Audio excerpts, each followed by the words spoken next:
I hope it's not Dustin Poirier's last fight, but I think if you can be his last fight and get one back, it would be sad, but at the same time, you know, a win for you. Hey, that'd be nice. The Diamond, sign me up, bro. I love that guy.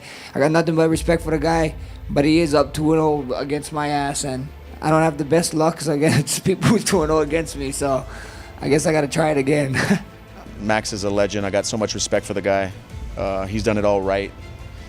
And I was his first fight in the UFC, and he's gonna be my last. For nearly a year, Dustin the Diamond Poirier kept MMA fans on edge, teasing his last dance and the perfect dance partner. The Cajun promised to ride off into the sunset in his home state, and that his opponent would be a well-known legend of the sport. People thought Ilia Topuria changing his name to the legend, it might be that, but was that ever discussed at all? Not once, not once. Actually, when he said he was going to 55, I text Hunter. I texted the UFC, I said, hey, what's up? Let me know what's going on with this guy now. He's a 55. But they never entertained it. They told me it's not happening, and they wanted Max. The UFC brass delivered, announcing a shocking trilogy between Dustin and Max for the BMF belt. Despite the overall score between them and recent setbacks, this matchup is a treat for hardcore fans who followed the rise and evolution of both warriors from the very beginning, having an opportunity to witness another and final war between those mastodons. Today, we'll dive deeper into this epic showdown, breaking down all the possible scenarios and exploring why this fight is a true win-win for everyone involved. But before we start, I ask you to subscribe to our channel if you don't want Max to retire the same night. Let's go. I was asking Hunter in the UFC for Gaethje because we're 1-1. I wanted to close out that trilogy. For some reason, they really wanted this fight, but I have a lot of respect for him, so it made sense to me. I said legends only. He definitely fits that. Unlike most rivalries in the world of combat sports, there was no bad blood or trash talk between the Diamond and the Blessed One. Both men always treated each other with great respect and openly acknowledged one another's accomplishments. The young Hawaiian's UFC journey began with his first, and until the Ilia fight, only stoppage loss, which came at the hands of Dustin. A young Poirier showcased excellent grappling skills, forcing a then clean-shaven, baby-faced Max to tap.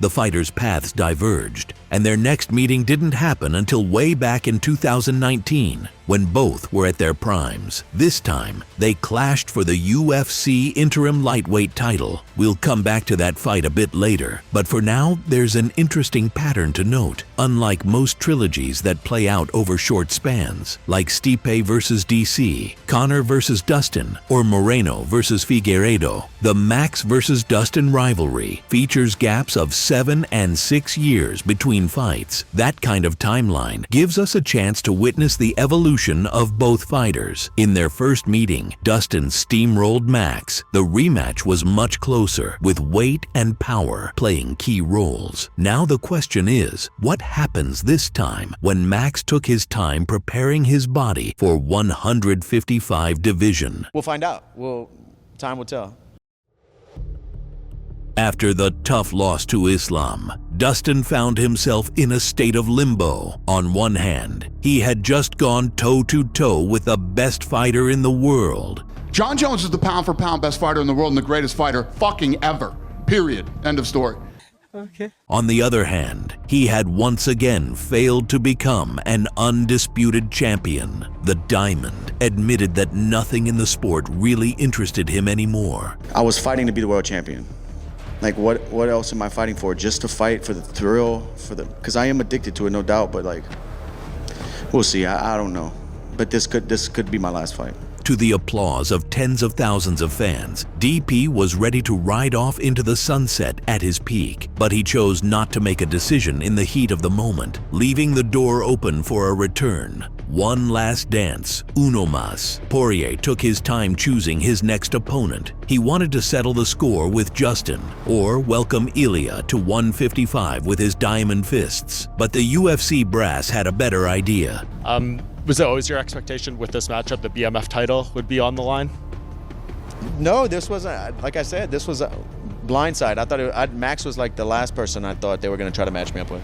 The fight with Max came at the perfect time, right after his decision to leave 145 for good, a move sparked by his dazzling win over The Highlight, following a frustrating loss to El Matador.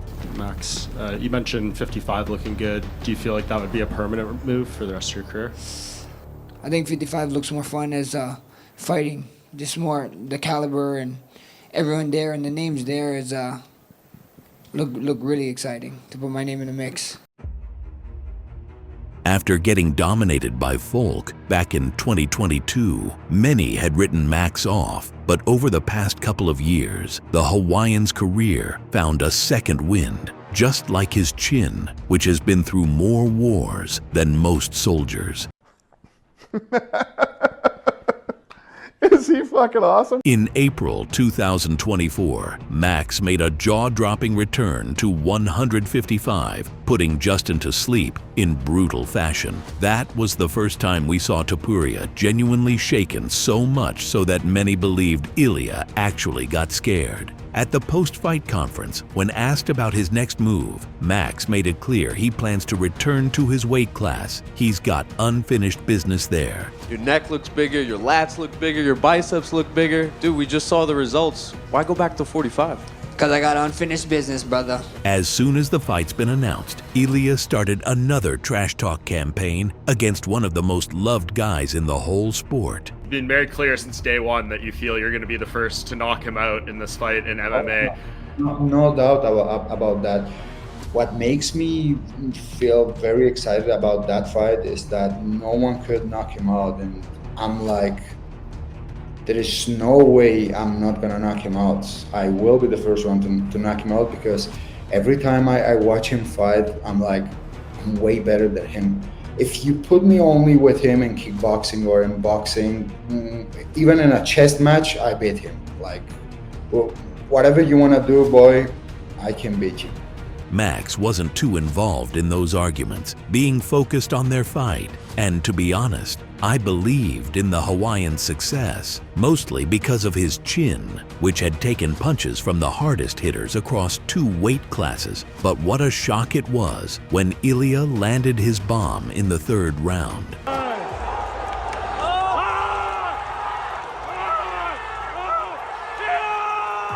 Max's winning streak, along with his legendary chin, was taken by the Georgian Spanish executioner who dethroned 2 undisputed kings of 145 in just 8 months. After the fight, Max didn't lose heart. Instead, he announced his move to lightweight and the start of a new chapter in his story.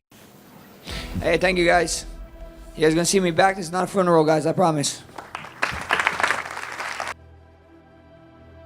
The second fight between Max and Dustin can be called one of the most spectacular in the company's history. A 25-minute war between 2 strikers in which the Diamond earned a well-deserved victory. Some say it was Dustin's physicality and punching power that made the difference, while others point to Max's struggles with distance and how the Hawaiian himself mentioned Dustin's weird blocking and the difficulties in landing effective shots. I believe both factors played a role. Poirier's striking is hard to call predictable. Even though he's called the best boxer in MMA, his shoulder rolls and southpaw stance are far from the typical striker's style. Poirier is a right-handed southpaw with a strong chin and excellent work at close range, which creates a lot of problems for his opponents. But is the Max of 2024 different from the Max of 2019 at lightweight? Yeah, he'll definitely be thicker, have more power. I mean, you saw the way he looked against Gaethje. Looked a little bit better, wore the weight a little bit better. But Max is a big guy, you know. He could have been at 55 for a while. Yes and no. Max has become bigger and more muscular, but even back then he wasn't a small lightweight. It's just that his body wasn't as adapted to this weight class. The Hawaiian has gotten older, more experienced, and his punches have become heavier. But the damage he took in the fight with Topuria can't help but affect his chin to some extent. It's important to understand that Max wasn't fighting against Dustin, but against Justin, who has a completely different striking style. Styles make fights, and these three perfectly prove that to us. Max heavily relies on his chin and takes a lot of damage, but Justin isn't as fast as DP and doesn't rely on his combinations, instead charging more on single powerful strikes. Dustin's powerful hand is much closer to the Hawaiian's chin. The Hawaiian fighter is stepping in to defend his BMF belt after a brutal knockout loss. Is this a good idea, especially considering he's facing one of the hardest hitters in lightweight history? No. Ahead of this upcoming fight, I noticed another interesting trend. Dustin has had a tough run in title fights. Nothing new, right? But hear me out. We're not counting the interim title bout against Max. With all due respect to the former champ, he wasn't a true lightweight at the time. But when we look at Dustin's 4 shots for gold against actual 155 ERs, he came up short each time. And let me be clear, the Diamond has been my favorite fighter for years. But it'd be foolish to ignore the facts. He came closer than anyone to putting Khabib to sleep. This is #1 bullshit. First with a devastating right hand that's folded elite fighters before. Then with that now legendary guillotine attempt that Khabib himself admitted was dangerous. No way. No way. Against Charles Oliveira, Dustin put on a clinic in round 1, dropped him, picked his shots, and made it look like the belt was within reach. But the veteran used every trick in the book, including hooking Dustin's glove, which forced a mistake. The rest is history, and as much as I respect Justin and everything he's accomplished, I always felt that he was the easiest matchup for DP, a mismatch even. Being the more technical striker and the more well-rounded fighter overall, it seemed like only a miracle could save the highlight from another concussion and title fight loss, and that miracle happened.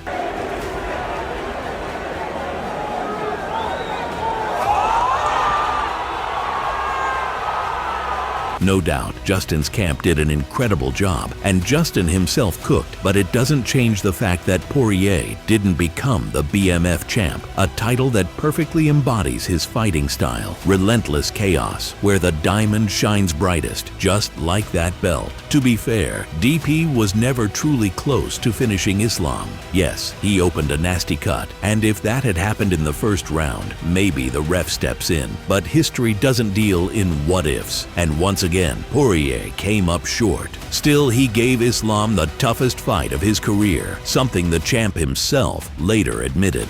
Man, he gave me like The gash, yeah. That was a war. That all my was life, you know. you're like But when I watch the highlights, I like this fight. At the age of 35, the Diamond pushed the best fighter on the planet to the limits, earning hundreds of thousands of new fans along the way. But true, undisputed greatness has continued to slip through his fingers. The upcoming fight with Max will be his 5th attempt to capture a title without the word interim in front of it. And July 19th, someone's heart will be broken once again. And we're about to find out if Dustin Poirier can retire this sport with a shining belt on his shoulder like a true diamond, or go down like a real warrior in the exchange. The wait is over.